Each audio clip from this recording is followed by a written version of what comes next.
ئەمڕۆ مۆبایلێکی ئۆنەر مەلەیە ئۆنەر X8 کە تەواوی تێبەرمێنیەکانی لەم ڤیدیۆدا دەخینە ڕوو بۆ ئەو خۆشەویست و تێستی هەموو شتێکی پێ دەکەین بێجگە لە یاریی PUBG چکە مۆبایلەکە خۆی ئازمام ناوەندا.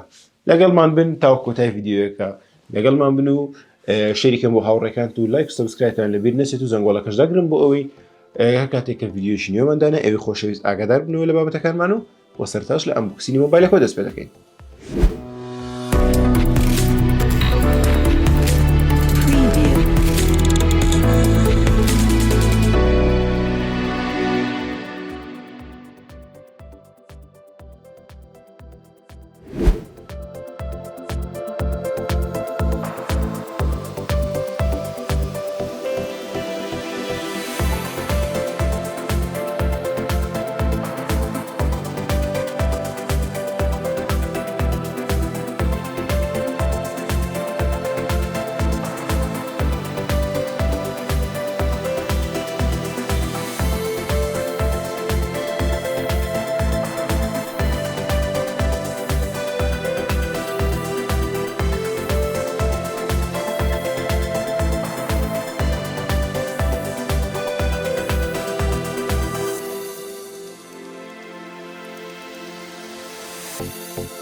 سەرتا لە دیزاینی مۆبایلەکە دەست پێ دەکەین. مۆبایلەکە دیزاینێکی تەختی هەیە و لە پێشەوە لە پشتەوە بە تەواتی تەختە و فرێمەکانێکی تەواتی تەختە لە هەموو لایەکەوە و هەروەها ئەگە بێت و باسی سەر ڕووپۆشەکەی بکەین پێشەوەی لە شەپەر داپۆشراوە ینی بە شێ پارێزە داپۆشراوە و پشتی پلاستیکە و چادەورەکەشی هەر پلاستیکە و لە خوارەوەدا سپیکەرێک لەخۆ دەگرێت لەگە شوێنی ئێدفۆن جاک و شوێنی بارگاوی بنەوە لە لای ڕاستیش دوگمەی ڕێخەری دەنگەکانمان هەیە و لەگەڵ دوگمەی هەڵکەری مۆبایلەکە و هەروە پەنجە مۆرش لەسەر دوگمەی هەڵکەری مۆبایلەکەمان هەیە.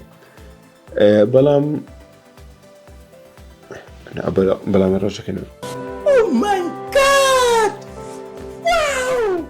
وهروە لە لای سەرەوە سپیکەرمان هەیە کە سپیکەری سەرەوە هەم بۆ سپیکەری دەرەوە بەکار یعنی وەکو سپیکەری سەرەکی بەکاردێت و هەم بۆ کاتی پەیوەندەکانش بتوانین بەکاربێنین. هەروە لە پشتەوە 4 کامێرەی لەخۆ گرتووە و لە پێشەوەژێک کامێرەی سەلفی لە خۆی گرتووە. ئەگەر بێت سەرتا لە ڕوونمای مۆبایلەکەەوە دەست پێ بکەین ڕوونمای مۆبایلەکە پێک دێت لە 6.7 ئینچ کە ڕوونمایشی زۆر گەورە دەداتێ. ئۆنەر هەموو کات لە زنجیرەی هەشتەکانی 8X هەر زۆر گەورە بوو X6 دیسان هەر زۆر گەورەی دانێتەوە کە 6.7 ئینچ بەڕاستی مۆبایلێکی زۆر گەورەیە ڕوونمایشی زۆر گەورەیە بەڵام ڕوونمای مۆبایلەکە LCD و تێکڕاینەوەبوونەوەی ئەم ڕوونمایە 90 هرتز لەگەڵ ئەوەشدا ڕێزولوشنی ئەم ڕوونمایە دەگات بە فول HD پلاس و 391 پێکسل لە هەر ئینجێکی ڕوونماکەدا لە خۆی دەگرێت. و هەروە ئەگە بێت لە بەشی ناوکی مۆبایلەکەەوە دەست پێ بکەین لە بەشی ناوکی مۆبایلەکەمان سنەپدراگۆنی 680 لە خۆ گرتووە کەوا بناخراوە لەسەر 6 نانۆمەتر و هەروەها ئادرێنەی 610 ئەم پرۆسێسەرە لە خۆ دەگرێت. و هەروە لە ڕووی بیرگەوەڕامەوە ڕامی 6 گیگابایتی هەیە لەگەڵ 128 گیگابایت. زۆری ڕامەکە DDR4X و زۆری بیرکەشی UFS 2.1. واگە بێت و باسی کامێرایەکانی بکەین کامێرەی یەکەمی ئەم مۆبایلەمان 64 مێگاپیکسڵە و کەوا کامێرایەکی تا ئاستێکی باشی هەیە. ئەگەر بێت و ئێسامە وێنەیەکی ناو ستۆدیۆیەکە پێ بگرین یاخود ژووری کۆمپیوتەرەکەی پێ بگرین ئەوە دەتوانم بڵێم وێنەیەش تاکو ئاستێکی باشی هەیە و لەو شوێنێسەکە من تێدێت مەگە وێنەیەکی لە ئێرە پێ بگرین لە جێ کامێرایەکە کە لایتینگەشی زۆر باشی لێە ئاستێکی تا حدێک باشمان پێشکەش دەکات. و کامێرەی دووەمی کامێرەی ئەڵتراوایدا بە ڕوونی 5 مێگاپیکسل و کاویش ڕوونیشی تا حدێک باشە بۆ نرخەی خۆی چکە مۆبایلەکە ئازممنەوەدا و دەتوانێت دیسان بە باشی وێنەکانمان بۆ بگرین. بۆ لەگەڵ ئەمانەشدا دوو کامێرەی تری لە خۆی گرتووە 2 مێگاپیکسل بە 2 مێگاپیکسل کە کامێرەیەکی 2 مێگاپیکسلیان بۆ یاریدەدەری کامێرەی سەرەکی لە کاتی پۆرتڕێتدا کە بۆ دیپ بەکاردێت و کامێرەی دومیان بۆ وێنەی مایکرۆ بەکاردێت. ئەویش دیسان پێشت ئەنتەزمە کردەوە بۆ من خەرجی چەند ئاستێکی باشمان پێشکەش دەکات. و کامێرەی سێلفیەکەمان کە یەک کامێرە لە خۆ دەگرێت بە ڕوونی 16 مێگاپیکسل و هەر لە دۆخی کامێرەی سێلفیەکەیدا پۆرتڕێتی هەیە کە ئاستێکی باشە بۆ پێشکەش دەکات. بۆ کامێرای سێلفی بۆ بڕینەوەکانی زۆر باشە بەڵام یەک تۆز بڕێنەوەیەکی ناپۆختی تێدا لەسەرەوە بەڵامەوەیشی قژمەوە بزەم خەتای قژی خۆمە مەسەلەکە بەڵام بەگشتی کامێرایەکە ئاسێکی باشی هەیە بۆ وێنەی سێلفی کە پۆرتڕێتی هەیە وێنەی ئاسایشی هەیە بەڵام یەشتی هەیە کە زۆر ڕقملێتی کاتێک کە وێنەکە دەگیری بۆ خۆی بالعکس دەکاتە دەبیستی دیسان لەناو بەش ئیدی دوێنەکە پێچوانە بکەیتەوە بۆی ڕووی ڕاستەقینی وێنەکەت بۆ دەرکەوێ کە بۆ خۆم بۆ شێوێ بە دڵمە زیاتر کە تێشینەدا بەڵام بۆ کاتی پۆرتریت بەنگی پشتەوەکەی تۆزە کووناکتر کردێتەوە لە کاتی ئاسایی ئەو وەکو وێنەی سێلفی.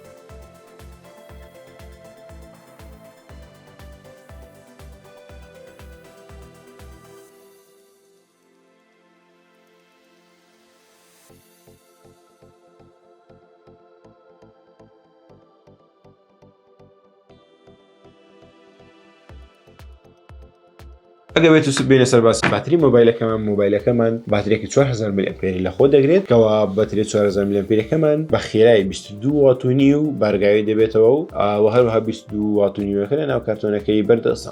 بەڵام شتێکەیەکە گرنگ هەیە لەناو کارتۆنە کە ئێستا لە مۆبایلەکاندا نەباوە و پێشتر لە مۆبایلێکی ڤیڤۆ بینیمان و ئێستاش لە مۆبایلێکی ئۆنەرش دەبین. ئەویش 22کە لە ناو کارتۆنەکەیدا بەردەست خراوە و کە کۆمپانیای ئۆنەر 22کی لەناو داناوە و لە ساڵی 2022 دومین مۆبایلم هەڵبسڕی کەوا 20 لە خۆی گرتووە.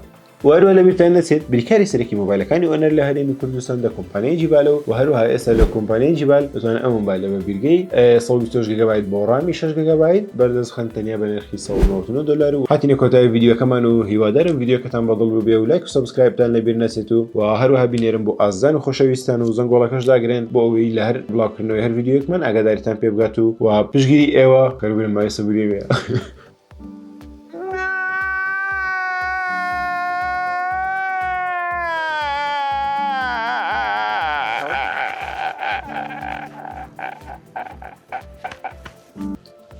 پشگیری ئێوە مای بەردەوام بوونی ئێمەوە و هیوادارم پشگیری ماکەن سۆبێوانە پشگیری ئێوە مای بەردەوام بوومە